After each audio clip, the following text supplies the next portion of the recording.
Bermuda, with its architecturally unique pastel homes, rich in history, lush gardens against a backdrop of pink sandy beaches and blue waters, all blended together to make this island a place of magic. Small wonder the Calypsonian deemed it another world.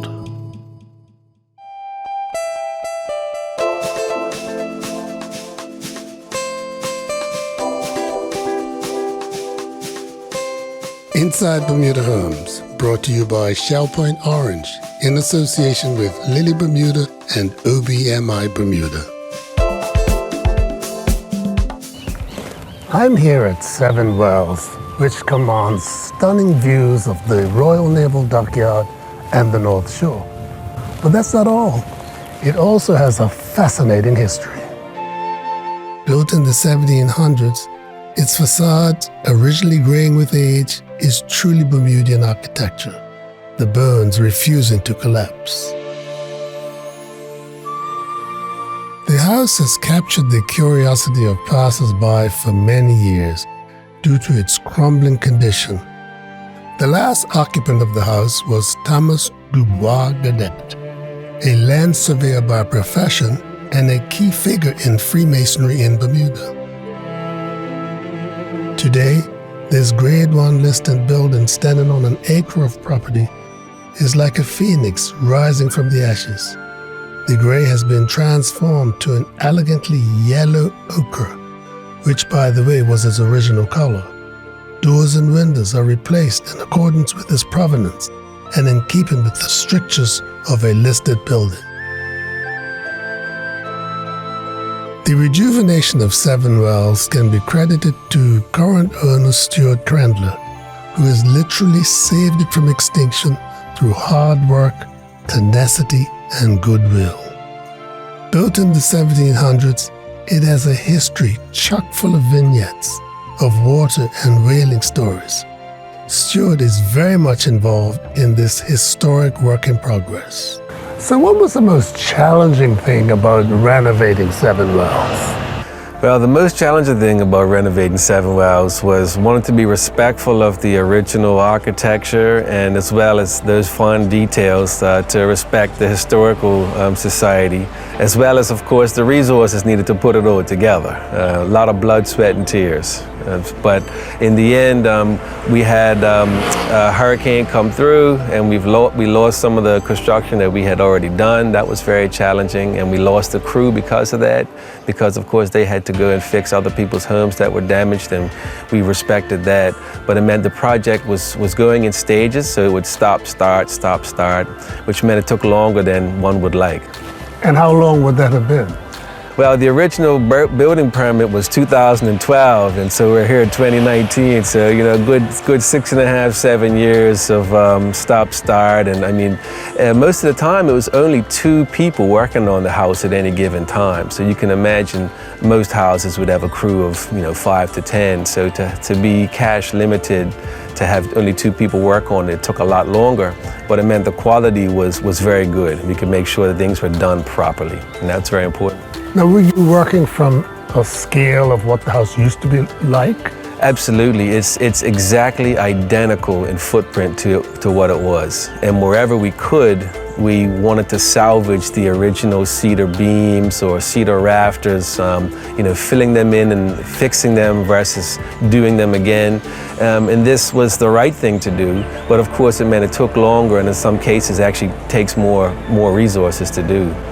Now, I've been in Bermuda houses, these botteries, I mean, you had to get skilled technicians, didn't you? Yeah, absolutely. There's a really important amount of skill that goes into doing a house like this, because you've got to know carpentry, you've got to know masonry, you've got to know how to deal with lime, you've got to know how to deal with limestone and bonding that to new products. You've got to jack up the old house to pour a foundation underneath where there never was one in the first place. So really incredible technicians. Relentless Enterprises had some great folks, and we had some wonderful Bermudian skilled laborers come and be involved.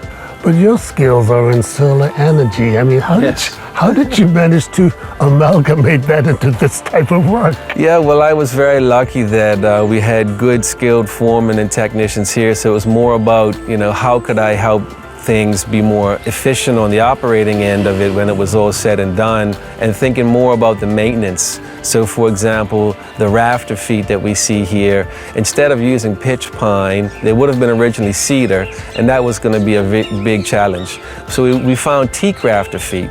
And it was unbelievable. They were less expensive than the pitch pine, but we're never going to have to paint them or maintain them again. They're going to age and look exactly like cedar, and that's it. They're done for life. So wherever we can, we wanted to respect the traditional, but make it so that it's going to be a lot less maintenance in the future, because as you know, maintenance is a big issue in Bermuda. Especially on the North Shore. Oh, big time, yeah. Now I'm looking at this eyebrow on the top of that portico.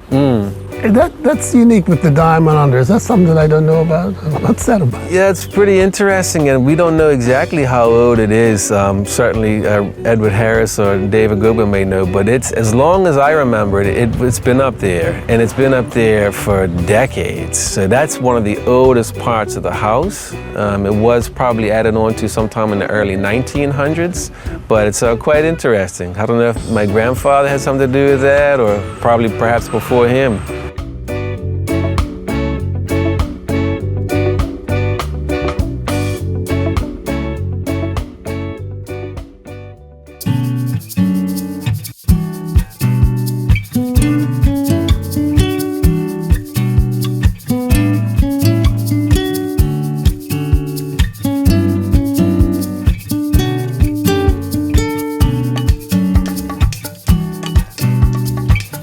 Come and discover the universe of Lily Bermuda at Stewart Hall in St. George's and on Front Street in Hamilton.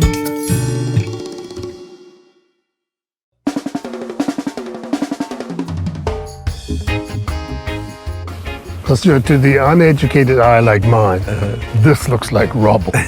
But I suspect you have a better use for it, don't you? Yeah, absolutely. So, you know, the pile over here, this is all the cedar and other wood from the house that could not be saved because it was either too far gone, so it was falling down. So we're looking to reuse this wood in building some other structures around, perhaps in the garden or perhaps on the dock. And this other piece was a lot of the formwork from the job, so there's some opportunities for bonfire wood there. And again, still some building material left over, but yeah, we certainly aren't going to be paying to get rid of this stuff until we know it doesn't have a use anymore. The interior of Seven Wells, again, is a work in progress by Stuart's wife Olga, who shares it with their two children. Ancient Bermuda cedar beams still steadfastly support the roof. Now I see that you've retained the tray ceilings in the living room here. How did you manage to do that?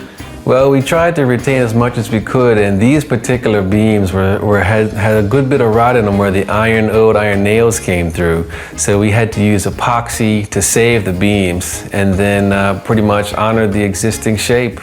It was quite a bit of work. Now what about the floor? So the floor was another challenge where, you know, to pour concrete would have been quite a chore, also would have taken away from the existing. So we saved the original cedar cross beams, and where they weren't strong enough, we sistered them up with new lumber. But it's the original wooden floor beams and then added on, and then cement board and tile on top. Now these windows, I know you had to have specific windows for a grade 1 listed building. Absolutely. So yeah, it took about 5 years to find those windows. It really slowed down the project because as you know, you can imagine if you were to get a cedar wooden window made here, which we looked at, would have been astronomical. We just wouldn't have been able to complete the project. So it took a long time to find a good quality wooden window that honored the existing aesthetic, but also was functional, because I'm an efficiency person. I don't want to have something that's going to be wasteful. And a lot of these windows, not only are they very expensive, a double hung window, it's so drafty, it lets a lot of noise in, and it'll let all your air conditioning out in the summer and all the cold in the winter. So all these things put together, man, it took a long time to get these windows, but we're very happy with them now. I'm looking at the ceiling fan, and I'm not terribly knowledgeable in these matters, but it looks like a boat propeller. Yeah, so it's a classic fan and it's incredibly efficient, probably twice as efficient as a typical fan, but the look of it really worked in here. You know, it matches the old wood, so it's a bit of the new to respect a bit of the old, and that's what's really special. We love that. Now everything here is Bermudian, but I'm looking at this man here. He looks familiar. Who the devil is he? So Abraham Lincoln. We have a bust of Abraham Lincoln. Very special to me. He's a very incredible president. This was my grandfather on my mom's side, actually, who that came down from. And it's an honor to have Abraham Lincoln in the house and all the wonderful things he did. Back when presidents were quite noble and honorable.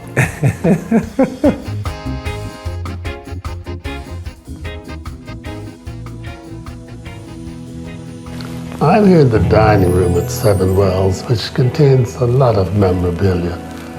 But one thing that struck me is the most formidable dining room table I've ever seen. Stuart, tell me about this. Well, this dining room table, I've got to thank one of my old neighbors from where I lived before moving to Seven Wells. And they got this great oak table that's been in the house for a little while with some beeswax on it. It really fit in the house. I think it's originally from England, made of some tough oak. And it's a great piece that fits right in for its heritage and its look. It's got that old cedar type of look, so we appreciate that. Now, speaking of fittings, I don't know the provenance of these chairs, but they seem to work here too. Yeah, absolutely. And the chairs came with them. They've got some great new upholstery, which is a nice honor of my Aunt Molly, who had quite an artistic flair. And my wife has carried that tradition. And so they fit right in. I don't know how old they are or what the vintage is, but they certainly look the part. And while you're dining, you have some of Molly's work looking down on you. Yeah, what an honor. Molly was certainly an amazing lady. So the Chairman Prize winning picture there of the Green Man Gumby was up there, and that's the first official print. So I'm very grateful to my cousin Eve who gave that to me. And it fits right in here at Seven Wells. Certainly that legacy shall continue. Now, one of the things that I keep noting, I'm sitting in this room and I don't hear a sound from the outside. Yeah, and we spoke about the windows, and certainly it took a long time to figure out the right window, but the fact that they seal so well and look that traditional look is a huge input and interest to me. So and not only are they energy efficient, but sound energy is one of the things that they are very efficient in keeping out also. So we're grateful to have something that looks traditional, but also helps keep the sound out as well as the heat in winter and the heat out in summer. Yeah, so that rocking chair has been in the family for quite some time. My father said that when he was a baby, about 50, 60 years ago, he was the only way to get him to sleep was to be soothed in that rocking chair. And then fast forward 2 generations, and that chair was at my old house, and my son was also soothed in that rocking chair, and it probably was a generation or 2 before that. So it's a classic piece. This island in the kitchen of Seven Wells contains a vivid history of the house. David Goodwin, who's in charge of the Godet Family Trust, explains it. These deeds from the deeds pack of the history of this property go back to 1700 and 1800. It evidences the Cox family, Mr. Benjamin Cox and Martha Ann Cox, owned the property, as much of Devonshire was owned by the Cox family from the Lord of the Marshes, where they brought fresh water to the coastline, and this Seven Wells furnished the merchant navy with water. These deeds evidence that it stayed in the Robinson family through to a point in time when the 3 spinster aunts, by their will, gave it to Thomas Cadet. And therefore we've brought it into modern day when our Stuart Crindler now owns it through the estate of the Godet Family Trust.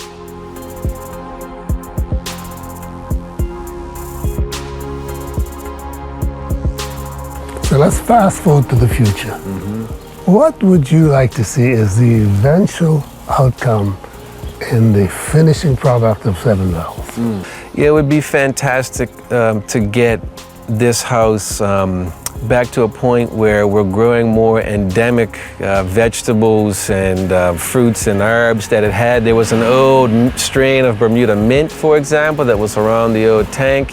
I'd love to see that come back. Also, the limestone wall that's right on the North Shore, you know, that's certainly been degraded and perhaps some stones going missing. It'd be great to get that back and just make it really nice. And then the biggest thing for me is the dock.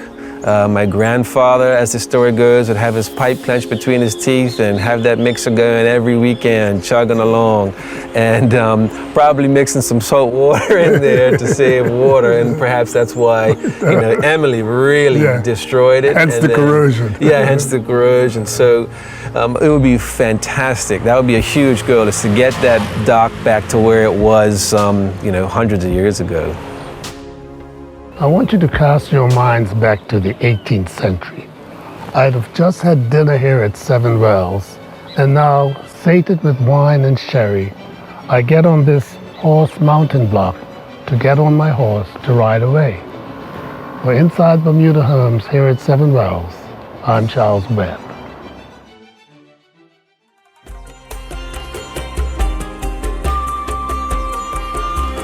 Another branch of the Godet family lives at this house called St Hellier in Paget. The Godet family of Bermuda dates back to the Revocation and moved through England, the West Indies, Guadeloupe, Antigua, and St. Eustatius. A scion of the Godet clan was Henry Martin Godet, the once fearsome magistrate of Bermuda who earned the nickname 30 Days as a result of the sentences he handed down. The splendid house, St Hellier, was built in 1928.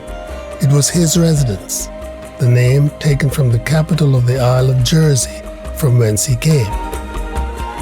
The current occupants of St Hellier have been there since the 1990s. Sally and Scott Godet, she a proficient gardener whose skills are evident by the colorful growth of flowers and handsome Vincent Godsif roses, their fragrance exhausting the area leading to the house.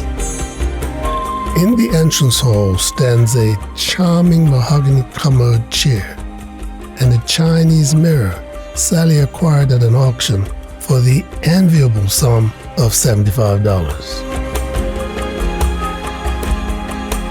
Scott, an urbane retired school teacher, and Sally both lovingly and studiously preserve the history of St Hellier for future generations of Godets. We have a family tree here which shows that the Godet family back to 1670 was living in the West Indies, and this Theodore Godet was born in 1670. He married in Antigua in 1700, a lady by the name of Sarah LaRue, and the issue went on from there. So where does your uncle fit into this history? Yes, my father had a brother,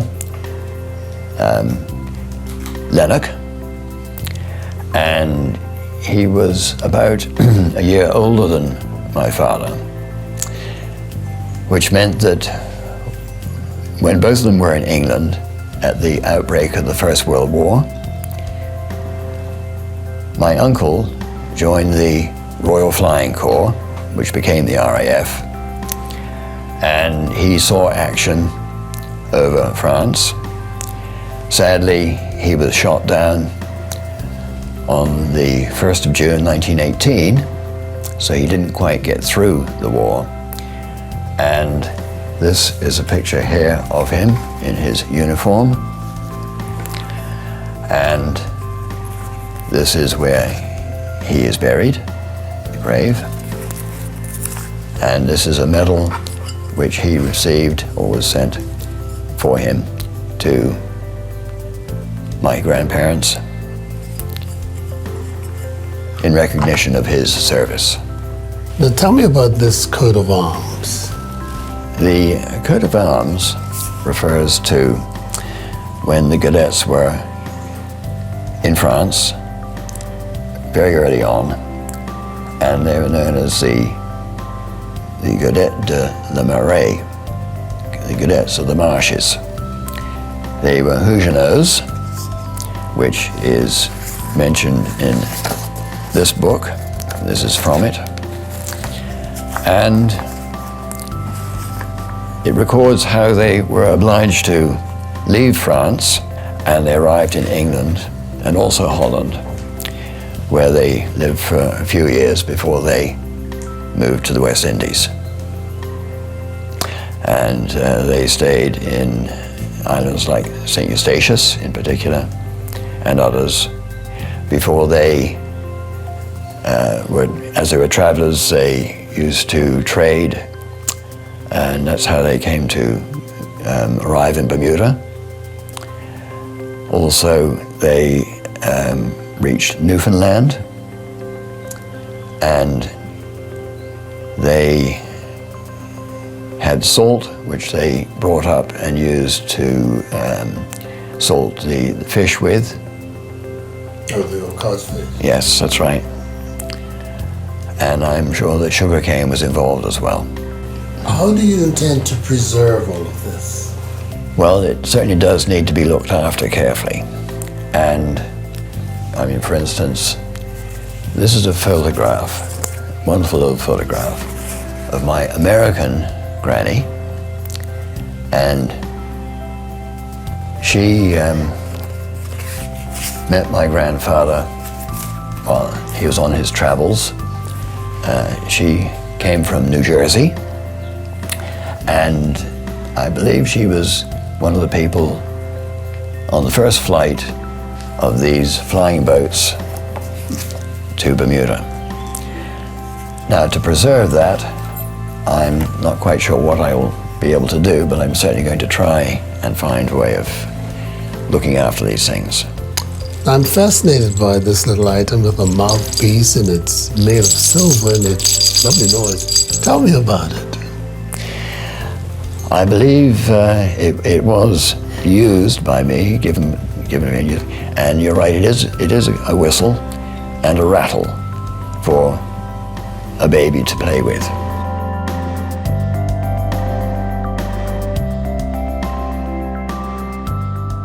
The candlesticks were made in the mid-1700s by someone called George Wicks in London, and the branch was made by Samuel Courtauld, who was also a Huguenot refugee living in London.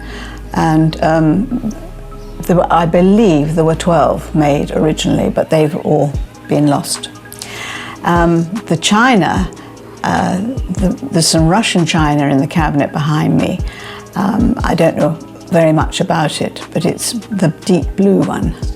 And the china on the wall, on the dado rail, is from China. It's probably 250 years old. Very beautiful. It's what they call Famille Rose, and it's Chinese export. The lady in the picture up there is Emily Stevens, and she was married to one of the cadets who sadly drowned at sea in about 1820. And the clock is a Dutch clock, Delft, China. I have here the original invoice for the import of the china, the Chinese porcelain, and it's called Japan Pattern Stoneware. And this invoice is dated 1837, and they ordered a large amount of it, and they also ordered about 200 glasses, and the final total was £53.11 and sixpence. This is the sitting room, dominated by an extraordinarily large armoire of wood.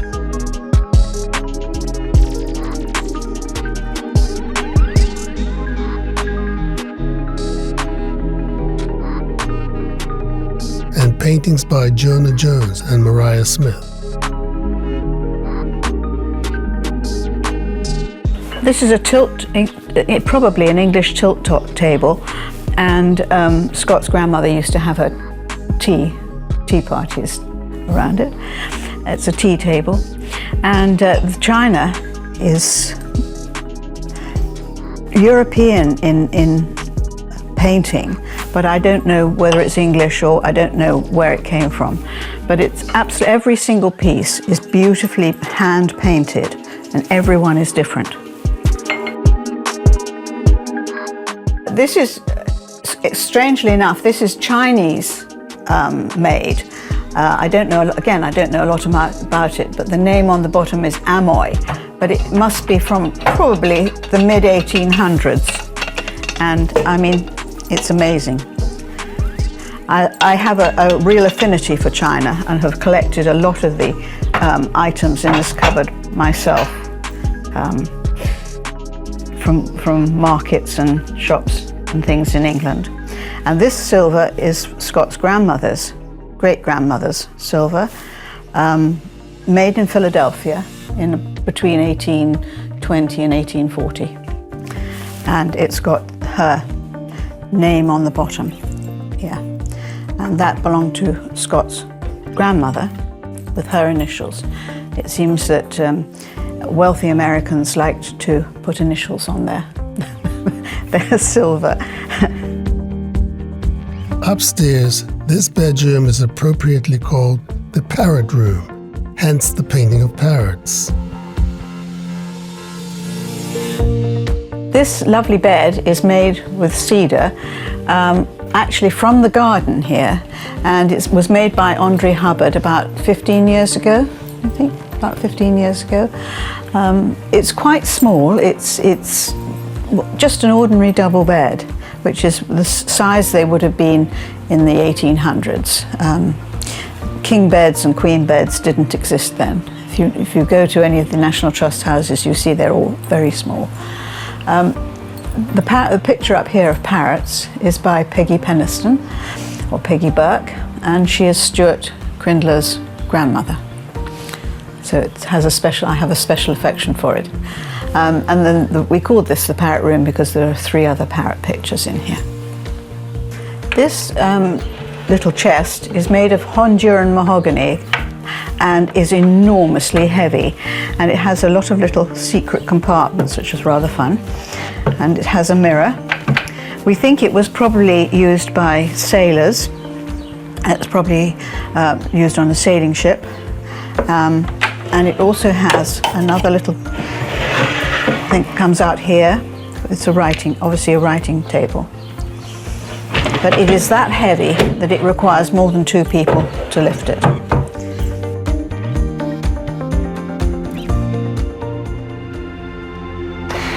Well, it's been a very enjoyable 30 years nearly now, hasn't it? Yes. I think of all we've had to do. And we've had 2 weddings here. We've had that's right.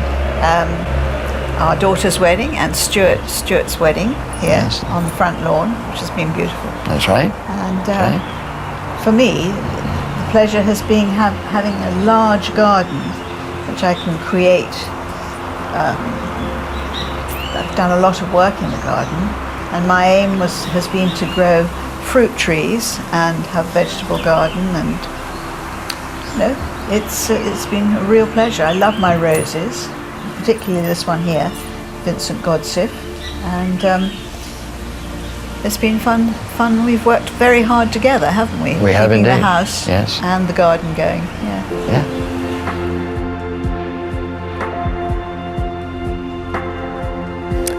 The joy that Sally and Scott derive from living here at St Hellier can almost be described as contagious. For Inside Bermuda Homes here at St Hellier, I'm Charles Webbe.